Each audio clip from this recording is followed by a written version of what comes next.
Hey, John, welcome back to the Leaders Who Care series. This is always one of my favorite questions, one of my favorite things to talk about. We all have many influences in our lives, and sometimes they can be in a second, right time, right place, right moment, whatever. Sometimes they're a lifetime. I usually when I speak, I usually give my grandfather as an example. He was from Kiev. My grandma and my mom, we were all from Kiev, and he came to Montreal. And when I was about 5 or 6, he used to take me for walks in the park in Montreal. And one day I asked him, and I called him Zeta. I said, Zeta, how do you know all these people?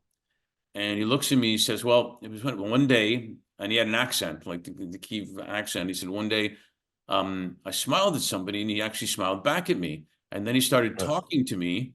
So I talked to him, and then we became friends. And when we were doing that, another person walked by and smiled at us because we were doing that and started talking to us. And it just got more and more. And I realized, even as a 5-year-old, how amazing it is that a smile can actually be that influential to Right. people.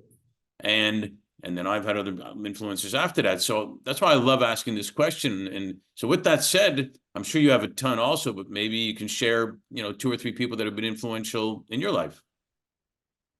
Well, yeah, I have to think hard about that because I think one has so many mentors, in one's life. But I guess two kind of stand out, Mark. And one eh, was because he's deceased since quite a few years, was a Uruguayan painter uh, called Gonzalo Fonseca. And Gonzalo Fonseca lived in New York, as I did. I grew up in New York City, and married a local woman from New York, sort of friend of the family, and they were kind of close to my parents, my aunt and uncle, etc. Gonzalo was a wonderful painter. He was uh, um, uh, very much in the Latin American tradition, kind of bold colors, figurative painting. Mm-hmm. And they lived in a house, in a townhouse, big old townhouse on 11th Street on the west side. And when I was around 13, I was a very difficult 13-year-old, rebellious in the worst kind of way. And I won't go into details because the FBI maybe is listening. No, I don't mean it quite that way. But I just was not seeing eye to eye at all with my parents. I would be sleeping at other people's houses half the time, and it was a time. It was a difficult time. There were drugs and all sorts of things. And I grew up in a kind of middle class, upper middle class professional family in New York City. My father worked for the New York Times, actually. But when things were really not going well, Gonzalo took me under his wing, and he was not only a painter, but he was a great collector of artifacts, whether they be small ancient marbles from ancient Greece, to bits of mosaic, to pieces of a Renaissance painting he picked up for a few bucks in an auction somewhere. And he was a great collector. I mean, massive collector of odds and ends and wonderful things. And so when I was 13 and kind of down in the dumps, he actually hired me for, maybe it was $5 an hour, but it didn't really matter back then, Right. to help him catalog his collection. That's awesome. And so I would spend afternoons there and just going over these amazing artifacts. And he was so patient in explaining their significance and their importance. So, for example, I don't know if you know what cycladic figurines are, No, I but don't. cycladic figurines come from the Cycladic Islands in the Aegean.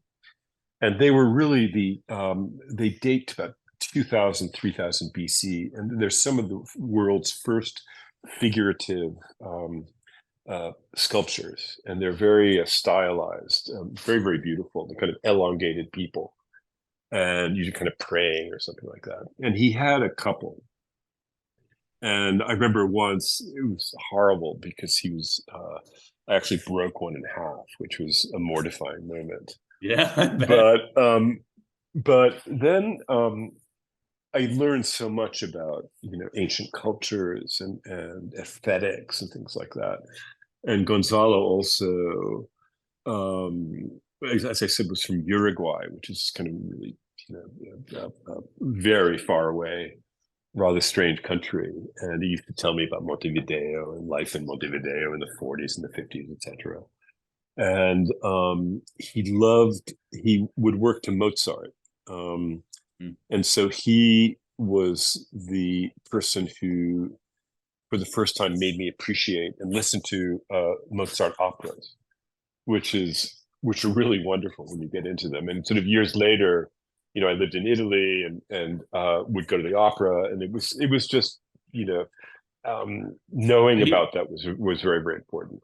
So we had this. It sounds like he refined the young John. Yeah, but he wasn't snobby or pretentious at all. I mean, he was really the genuine thing. And then we developed this game, which was really great. And the game was that we would find a photograph, let's say, of an ancient totem pole from the Pacific Northwest. And what we would do then is cut just a tiny piece of the photograph. So it wasn't at all apparent that this was from a totem pole. This was even carved out of wood. I mean, it was just a slight, maybe carved or something like that. And the idea was the other person had to identify it. Like, where did it come from? And it was endless fun. I mean, we'd spend hours doing this thing. So he was just a big mentor to this kind of world of aesthetics and culture that was, up until that point was just outside my ken. No, and so I really am very grateful to him for that. Yeah, that's beautiful. It almost sounds like that's the more refined version of Name That Tune, but you'd look at maybe or something. And he was, Gonzalo was just such a lovely man, just a really, really great guy. And and today I'm friendly with his kids, and we've been friends for 50 years, etc. But that part's awesome, that it continued to the kids and everything. Can you name another influencer? Yeah, I was kind of thinking it would have to be a late uncle of mine, whose name was Meir. And Meir was, as you might understand from the sound of it, was Israeli. Right. And in my mother's family, all my mother's siblings moved to, I guess, what was then Palestine after the Second World War to kind of fight the good fight and work in a kibbutz, etc., etc. And so one of my mother's sisters married, I think while she was there, married this guy called Meir Higby, who was born in, I think he was actually, he was born in Beirut, funnily enough. But the family were, I think, originally from Lithuania. Well, and he lived in Beirut all his childhood. I guess this was well before the establishment of the State of Israel, because his father was sold Palestinian wines in Lebanon. And that was sort of his job. And so they lived in Beirut. And so years and years later, when as a kind of teenager, I actually went to Israel for the first time. And I really met my uncle Meir for the first time. It was kind of love at first sight. He was this wonderful, very modest gentleman who was a biochemist, a professor of biochemistry, and in fact was, and it probably still is, the leading world expert on leeches. And leeches have interesting properties that that are related to like blood coagulation, apparently. So, I think he Well, they wrote used to put them several. on people all the I time. guess so. Yeah. And so he wrote several books about that. But anyway, what was interesting about this is Meir spoke Arabic. And when I first went to Israel, it was not too long after the 1967 war. And the East Jerusalem had opened up, and the West Bank, etc. And so it was not nearly as fraught politically as it is now, funnily enough, even though it Yeah. was in the aftermath of a war. You could go and, spend an evening in an Arab village, etc., and it wouldn't be a problem. And going with my Uncle Meir, who could speak Arabic, I thought that was really fascinating. I found it much more fascinating than Hebrew, frankly, which I didn't understand either. But that sort of guttural language.